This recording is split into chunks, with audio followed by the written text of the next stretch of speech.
Bonjour à tous, et bienvenue dans ce nouvel épisode de notre série Express.js de A à Z. Dans les épisodes précédents, nous avons vu comment envoyer du texte ou du HTML avec res.send. C'était pratique pour de petits tests, mais pas pour créer de vraies pages complètes. Aujourd'hui, nous allons découvrir JS, un moteur de template, qui va nous permettre de générer des pages HTML dynamiques beaucoup plus facilement. Mais avant de commencer, je vous remercie de bien vouloir laisser un like, et de s'abonner pour nous soutenir. Laissez vos questions et suggestions dans un commentaire. Commençons par installer Express et EJS dans notre projet. Ouvrez votre terminal, placez-vous dans votre dossier du projet, puis tapez npm install Express EJS. Cela installe Express pour gérer nos routes, et EJS pour afficher nos pages. Maintenant, ouvrons notre fichier app.js, c'est le fichier app.js que nous avons créé dans les épisodes précédents, et configurons Express pour utiliser EJS comme moteur de vue. Ici, app.set View Engine, EJS, indique à Express d'utiliser EJS comme moteur de template par défaut pour afficher les pages.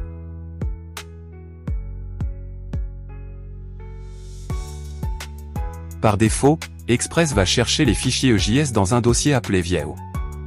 Ce dossier n'existe pas et ne sera pas créé automatiquement. Il faut donc le créer manuellement à la racine du projet, c'est-à-dire dans le dossier du projet. À l'intérieur du dossier View, créons un fichier index.ejs qui sera notre page d'accueil.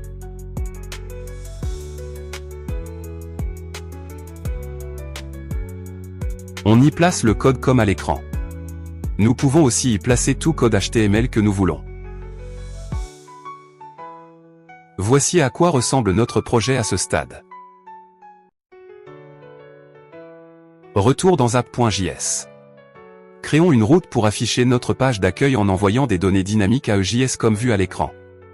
Ici, res.render, index, va chercher view index.ejs et remplacer sitename et user par les valeurs qui sont fournies.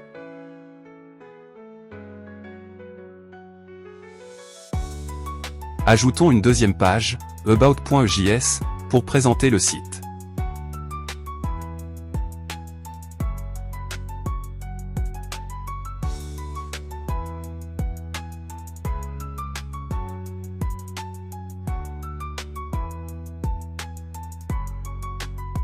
Et comme nous avons fait avec la page index.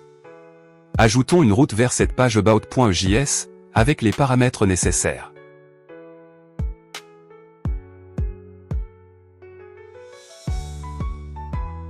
Pour naviguer entre les pages, ajoutons des liens dans nos fichiers EJS.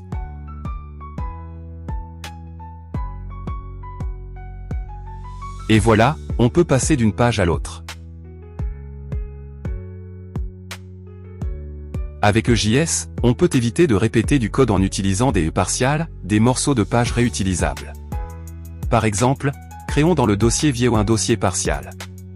Puis y mettre un fichier que nous nommons header.ejs. Dans ce fichier, mettons le morceau de code comme indiqué à l'écran. C'est un morceau de code dont nous aurons besoin dans plusieurs de nos pages.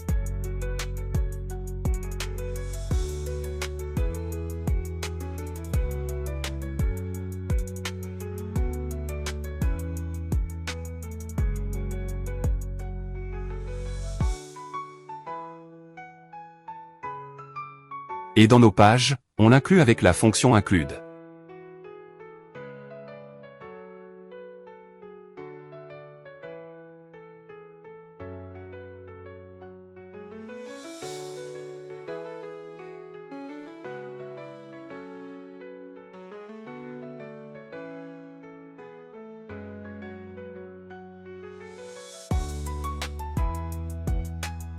Félicitations, vous venez de créer vos premières pages HTML dynamiques avec Express et EJS.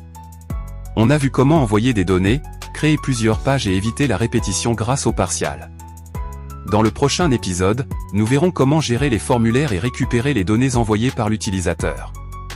Merci d'avoir suivi, et à très bientôt. Abonnez-vous pour plus de contenu comme celui-ci. Aimez la vidéo si elle vous a aidé pour nous soutenir. Posez vos questions en commentaire. Vous trouverez le lien vers un tutoriel complet et les codes de cette vidéo dans la description. À bientôt.